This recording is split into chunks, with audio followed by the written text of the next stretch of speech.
सभी को राधे राधे।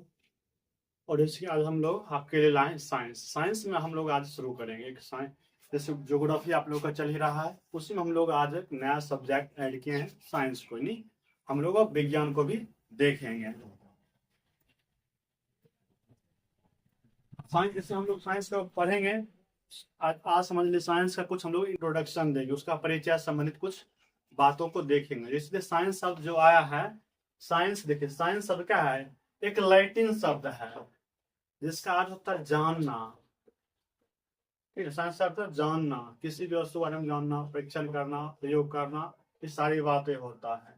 हम लोग विज्ञान में, विज्ञान को जब बांटा गया, विज्ञान को मुख्य रूप से तीन भागों में बांटा गया। विज्ञान को मुख्य रूप से तीन भागों में, जैसे देखिए यहाँ एस्ट्रोनॉमिकल साइंस यानी ब्रह्मांड का विज्ञान, दूसरा नेचुरल साइंस प्राकृतिक विज्ञान, तीसरा जियोलॉजिकल साइंस यानी भू विज्ञान। साइंस को हम लोग तीन भाग में बांटे हुए हैं, एस्ट्रोनॉमिकल साइंस, नेचुरल साइंस और जियोलॉजिकल साइंस। तो मुख्य रूप से हम लोग को जो पढ़ना है, हम लोग को नेचुरल साइंस पढ़ना है सिर्फ, हम लोग को ये एस्ट्रोनॉमिकल साइंस और जियोलॉजिकल साइंस नहीं पढ़ना है।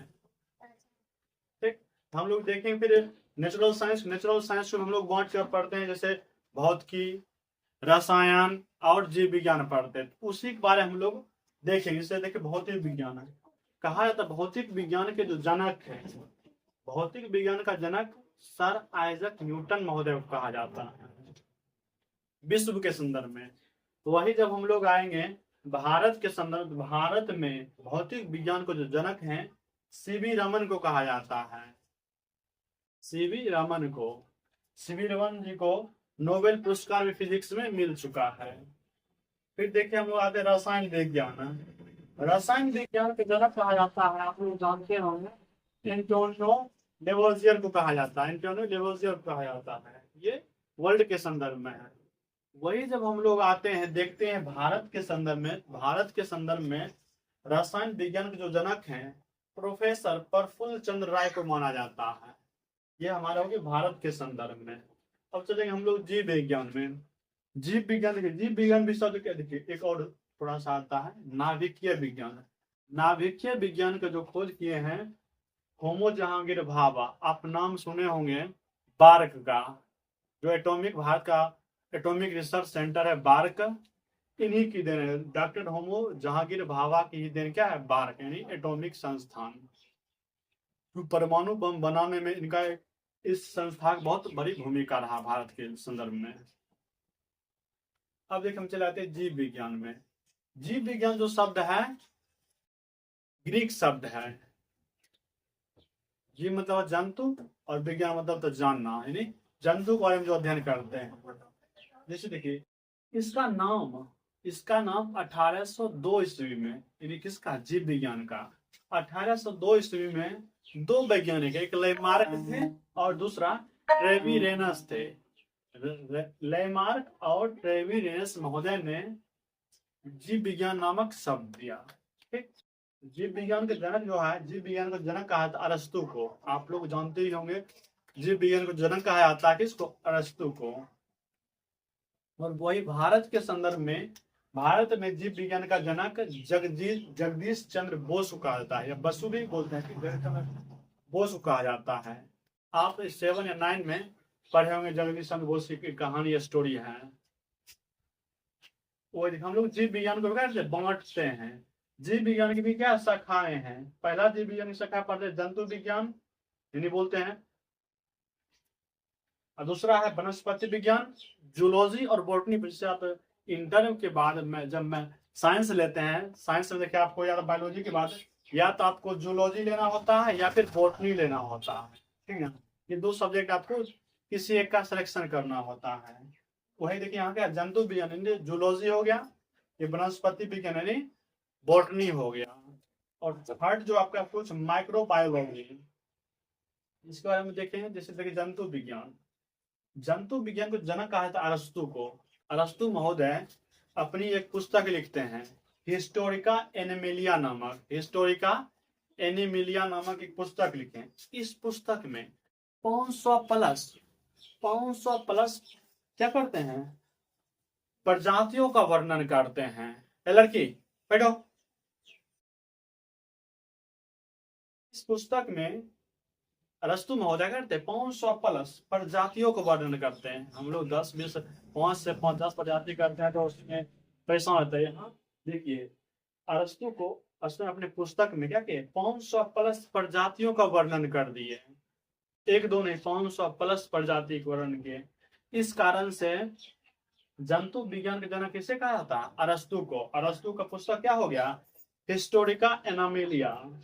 अब चलाते हैं वनस्पति विज्ञान। वनस्पति विज्ञान मतलब हो गया बॉटनी, पेड़ पौधों से संबंधित अध्ययन।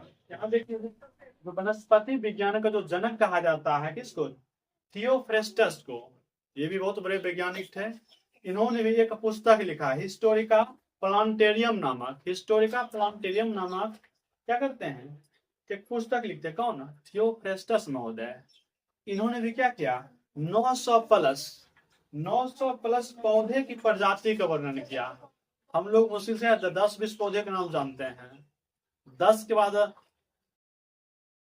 आप आइडिया है क्या लिखे आगे क्या ना लिखे। इसमें देखिए इस पुस्तक में 900 प्लस या पौधे की प्रजाति के बारे में जानकारी दिया जाता है। अब क्या आता है सूक्ष्म जीव विज्ञान। सूक्ष्म जीव विज्ञान का जनक कहलाता है ल्यूवेनहॉक को कहा जाता है। इसमें हम लोग पढ़ते हैं सूक्ष्म जीव से संबंधित जितना भी वायरस हो गया, जीवाणु हो गया, विषाणु हो गया, सब के बारे में हम पढ़ते हैं सूक्ष्म जीव में, ठीक ना, सूक्ष्म जीव विज्ञान में। ये हमारा इंट्रोडक्शन। इसको कुछ और पार्ट देखते हैं हम लोग, इसको मिटाते हैं।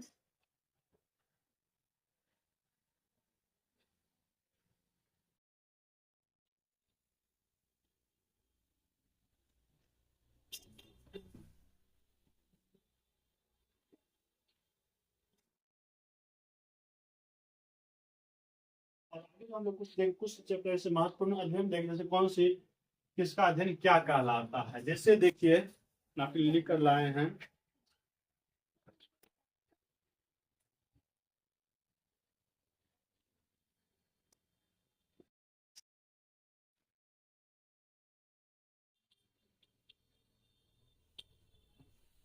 जीव विज्ञान से महत्वपूर्ण शाखा हम लोग देखेंगे। महत्वपूर्ण जो शाखाएं हैं किस शाखा के अंतर्गत हम लोग कौन सा अध्ययन करते हैं। जैसे देखिए यहाँ देखिए आपको लिस्ट दिया जा रहा है, इसमें आप लोग नोट कर। जैसे देखिए बॉटनी है। बॉटनी में हम लोग करते हैं अध्ययन पेड़ पौधों का। बॉटनी में हम लोग अध्ययन करते हैं पेड़ पौधों का। फिर देखिए जूलॉजी है।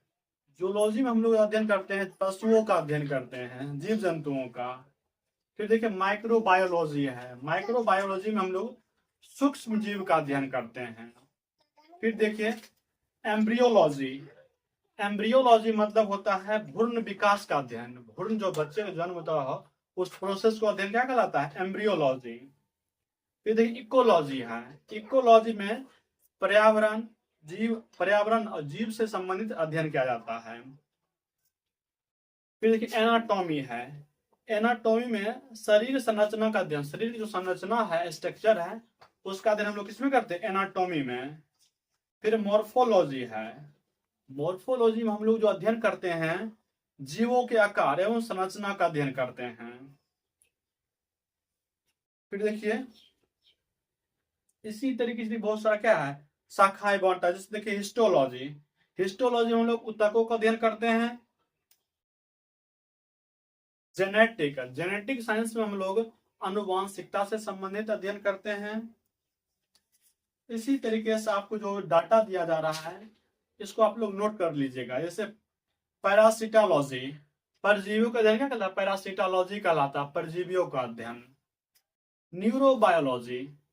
न्यूरोबायोलॉजी में तंत्र का अध्ययन। जैसे आप लोग डॉक्टर के पास जाते हैं, डॉक्टर के बोर्ड नेम प्लेट में लिखा रहता है न्यूरोलॉजिस्ट, यानी वह तंत्र का विशेषज्ञ है। फिर आगे देखिए एपीकल्चर। मधुमक्खी का पालन क्या कहलाता है? एपीकल्चर। देखिए पीसी कल्चर है। पीसी कल्चर मतलब हो गया मत्स्य पालन। फिर माइक्रोबायोलॉजी। माइक्रोबायोलॉजी में हम लोग अध्ययन करते हैं कवकों का। फिर एंथोलॉजी। एंथ्रोलॉजी हम लोग करते हैं जीवों के व्यवहार का अध्ययन। फिर सेरिकल्चर। सेरिकल्चर में हम लोग रेशम पालन से संबंधित अध्ययन करते हैं। फिर ऑर्निथोलॉजी। ऑर्निथोलॉजी के तहत हम लोग जो अध्ययन करते हैं पक्षियों का अध्ययन करते हैं। फिर देखिए एनाटोमोलॉजी, कीटों का अध्ययन करते हैं। एंटोमोलॉजी यानी कीटों का अध्ययन एंटोमोलॉजी करते हैं। फिर फाइकोलॉजी, फाइकोलॉजी में हम लोग शैवाल का अध्ययन करते हैं। फिर एंथ्रोलॉजी, एंथ्रोलॉजी होता है पुष्पों का अध्ययन। इसी तरीके से हॉर्टिकल्चर, बागवानी या उद्यान जो हम अध्ययन करते हैं उसको क्या बोलते हैं, हॉर्टिकल्चर। फिर देखिए सिल्वीकल्चर, काष्ठक वृक्षों समय जो अध्ययन करते हैं उसको बोलते हैं सिल्वीकल्चर। फिर देखिए है डेंडोलॉजी, डेंडोलॉजी में हम लोग करते हैं वृक्ष एवं झाड़ियों का अध्ययन। इसी तरीके से आप कुछ विज्ञान की जो शाखाएं हैं आपको दिख रहा है जो बोर्ड पे, इसको आप लोग नोट कर लीजिएगा। और हम लोग कल नेक्स्ट क्लास में आगे का बात हम लोग करेंगे। आज का था थोड़ा सा इंट्रोडक्शन का क्लास था।